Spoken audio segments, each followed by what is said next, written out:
Deuxièmement, Jésus fait miséricorde aux disciples en leur offrant l'Esprit Saint. Il le donne pour la rémission des péchés. Jean chapitre 20, versets 22 à 23. Le plus grand don que notre Seigneur pouvait nous faire, c'est le don de son Esprit Saint.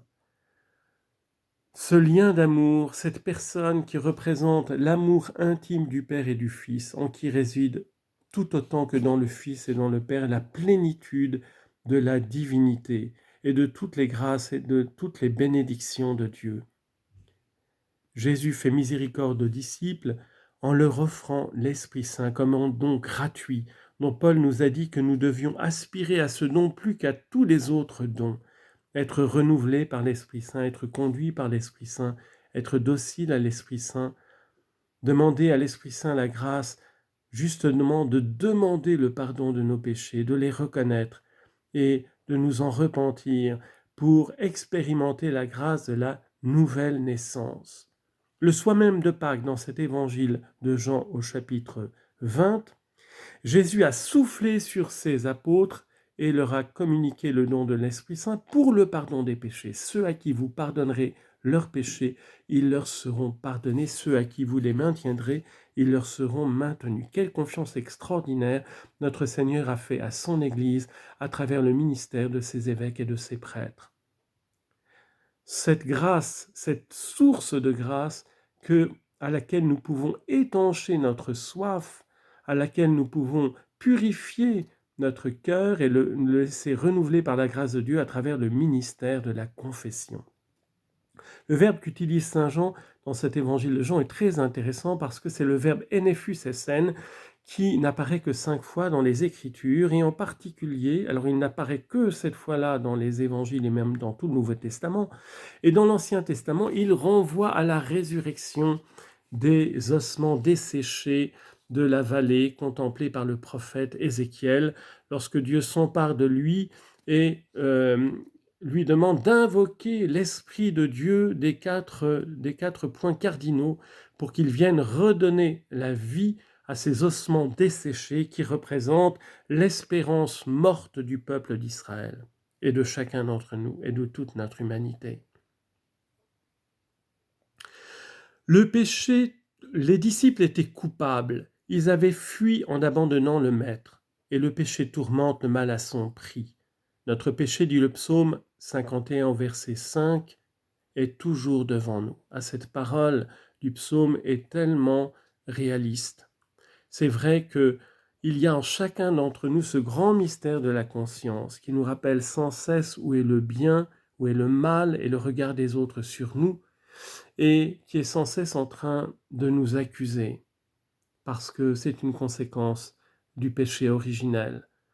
Ce psaume du repentir de David, le roi David disait dans ce psaume « Mon péché est toujours devant moi, je ne peux pas le fuir ». Seul Dieu l'illumine, seul Dieu avec sa miséricorde est capable d'abolir ce péché, de nous le pardonner. Il nous fait sortir de nos misères les plus profondes. Comme ses disciples, nous avons besoin de nous laisser pardonner, de dire tout notre cœur « Pardon Seigneur ». Et cela demande une grâce d'humilité. Le plus grand obstacle en nous pour demander ce pardon du Seigneur, c'est notre orgueil. C'est notre autosatisfaction, c'est l'aveuglement de notre orgueil qui nous fait toujours remarquer le péché des autres et qui nous rend si indulgents et qui nous conduit si souvent à oublier le nôtre propre. Ouvrir notre cœur pour nous laisser pardonner. Le pardon dans l'Esprit Saint est le don pascal pour renaître à l'intérieur. Demandons la grâce de l'accueillir, d'embrasser le sacrement du pardon et de comprendre qu'au centre de la confession, ce n'est pas nous avec nos péchés, mais Dieu avec sa miséricorde. Dans cette rencontre entre notre péché et le pardon de Dieu, dans ce sacrement et au plus intime de notre cœur, l'acteur principal, l'acteur essentiel, c'est pas nous et nos péchés, c'est l'infinité de la miséricorde de Dieu, infiniment plus grande que nos péchés. Et nous nous laissons toujours piéger par le Satan qui nous accuse, et alors nous sommes remplis de culpabilité, et nous gémissons, et nous nous affligeons, et nous regardons lui-même, nous nous replions sur notre nombril, au lieu de regarder le Père du Fils prodigue qui attend son enfant pour lui faire la fête, pour l'embrasser, pour l'étreindre, et pour lui redonner tout son amour, d'une manière plus profonde et plus grande encore. Nous ne nous confessons pas pour nous décourager, mais pour nous faire relever. Sinon, ce ne serait pas la peine d'aller au sacrement de réconciliation. Nous en avons tant besoin, tous. Nous en avons besoin comme les petits-enfants. Toutes les fois qu'ils tombent, ils ont besoin d'être relevés par le papa. Nous aussi, nous tombons souvent, et la main du Père est prête à nous remettre debout et à nous faire aller de l'avant. Merveilleuse image. Nous avons tous dû apprendre laborieusement à marcher. Et si nous avons oublié, nous avons tous ces images des premiers pas des petits-enfants, encouragés par leurs parents et qui vont faire beaucoup de chutes. Et il y a toujours, heureusement, le papa ou la maman ou le grand frère ou la grande sœur qui sont là pour relever le petit qui est tombé. C'est une petite image si belle de ce que Dieu veut faire à travers chacun d'entre nous.